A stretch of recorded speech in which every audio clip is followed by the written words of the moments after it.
Let's talk about PR, because the world of PR is not at all what it used to be before social media marketing, before the rise of podcasts. It's just a different game right now.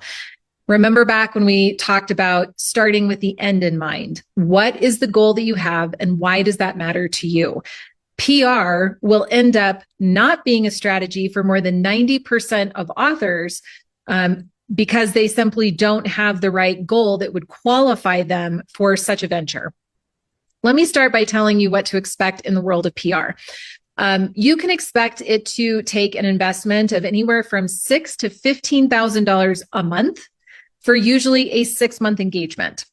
The $15,000 a month is for one of the best PR firms in the country out of New York. The $6,000 a month are for various publicists around the country that, in my experience, don't cut it because they're just glorified podcast booking agents. And they're usually getting you on mid-tier at best podcasts. So if you have a goal of like, I want to get on the Mel Robbins podcast or Joe Rogan or something of that nature, then for certain you're going to have to pay the $15,000 a month type publicist and PR agency.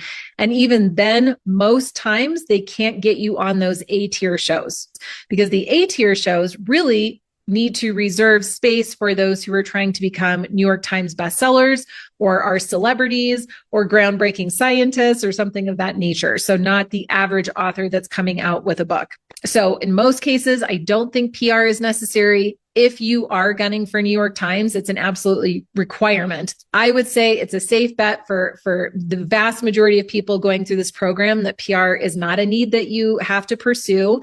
I think with the podcast protocol, live streaming, and your network, I think that's plenty to leapfrog forward, grow your network, get on more stages without having to pursue that particular badge.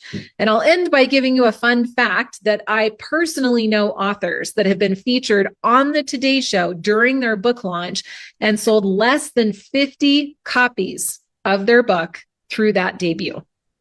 So trust me when I tell you, this world is full of smoke and mirrors. We think, wow, that person must have sold thousands of copies. They're so successful. Probably not.